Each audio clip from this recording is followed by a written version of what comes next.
मुसलमानों का तो ये मजहबी एक बड़ा मसला है, क्योंकि अपने यहाँ जो पर्सनल लॉज हैं उनका डायरेक्ट ताल्लुक कुरान और हदीस से है। मैं प्रधानमंत्री जी से कहना चाहता हूँ कि एक बार इसके ऊपर असर-ए-नौ विचार करें, और असर-ए-नौ जब गौर करें तो मेरे ख्याल से यूनिफॉर्म सिविल कोड को वो वापस करें। ये यूनिफॉर्म सिविल कोड नहीं है, ये डिवाइडिंग सिविल कोड है।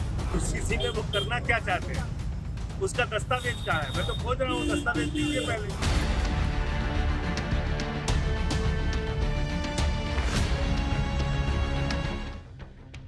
यूसीसी पर भोपाल में दिया गया पीएम मोदी का बयान पूरे भारत में चर्चाओं का केंद्र बन गया। सियासी दलों से लेकर धार्मिक संगठनों तक हर कोई यूनिफॉर्म सिविल कोड पर चिंतन और मंथन कर रहा है। इसी कड़ी में मुस्लिम पर्सनल लॉ बोर्ड ने भी आनन फानन में ऑनलाइन आपातकालीन मीटिंग बुलाई। इस बैठक में यूसीसी के विरोध का फैसला किया गया। मुसलमानों का तो ये मजहबी एक बड़ा मसला है, क्योंकि अपने यहाँ जो पर्सनल लॉज हैं उनका डायरेक्ट ताल्लुक कुरान और हदीस से है, और कुरान में मोर देन 30 वर्सेस में इन तमाम चीज़ों पर अमल करने की हिदायत दी गई है। लिहाजा मेरी हुकूमत से यही अपील है कि जो मुल्क के और बड़े मसाइल हैं उनकी तरफ तवज्जो दें, उनको हल करने की कोशिश करें, और यूनिफॉर्म सिविल कोड को मुल्क पर नाफिज न किया जाए। पर्सनल लॉ बोर्ड की इस मीटिंग में बोर्ड अध्यक्ष सैफुल्ला रहमानी, मौलाना खालिद रशीदी फिरंगी महली और बोर्ड के सदस्य और कानूनी जानकार शामिल हुए।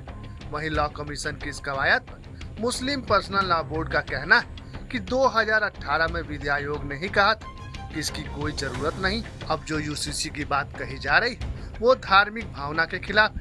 बैठक में ये भी फैसला लिया गया कि लॉ कमीशन के सामने यूसीसी को लेकर वो अपना पक्ष रखेंगे और कागजात भी पेश करेंगे। इसीलिए बोर्ड की ये भी मांग है कि इसमें राय देने के लिए 1 महीने की बजाय 6 महीने का वक्त दिया जाए। मैं प्रधानमंत्री जी से कहना चाहता हूँ कि एक बार इसके ऊपर असर-ए-नौ विचार करें, और असर-ए-नौ जब गौर करें तो मेरे ख्याल से यूनिफॉर्म सिविल कोड को वो वापस करेंगे। इसलिए कि हमारा मुल्क एक गुलदस्ते की तरह है। हमारे मुल्क में यूनिफॉर्म सिविल कोड, एक देश एक कानून, अच्छी चीज़ नहीं है। हमारे यहाँ मुसलमानों में पर्सनल लॉ का मसला है, हमारे यहाँ और दूसरे मसाइल हैं, हमारे और दूसरे शरई मसाइल हैं जिसको हम अपने लेवल से उसको हल करते रहते हैं। जब यूसीसी आ जाएगा यूनिफॉर्म सिविल कोड, तो उसको हम कैसे हल करेंगे। भोपाल में पीएम मोदी ने विपक्षी दलों यूसीसी को लेकर मुस्लिमों को भड़काने की बात कही थी। अब पीएम के बयान पर विपक्षी खेमा भी वार कर रहा है। हालांकि विपक्ष के सामने इस बड़े मुद्दे की काट खोजना भी एक बड़ी चुनौती है। इस बिल का विरोध और समर्थन विपक्ष के लिए एक तरफ कुआं, एक तरफ खाई सरीखा है। देखिए, यूसीसी नहीं है, ये डीसीसी है। ये यूनिफॉर्म सिविल कोड नहीं है, ये डिवाइडिंग सिविल कोड है।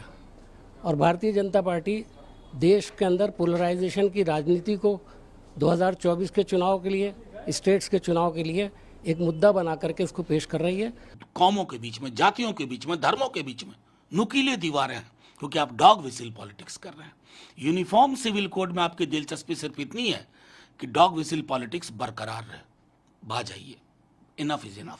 मोदी जी और भारतीय जनता पार्टी को देश को बेवकूफ बनाने के बजाय ड्राफ्ट रखना चाहिए। यूसीसी में वो करना क्या चाहते हैं, उसका दस्तावेज कहाँ है? मैं तो खोज रहा हूँ, दस्तावेज दीजिए पहले। हम लोग पढ़े जाने तो आप यूसीसी में क्या करना चाहते हैं।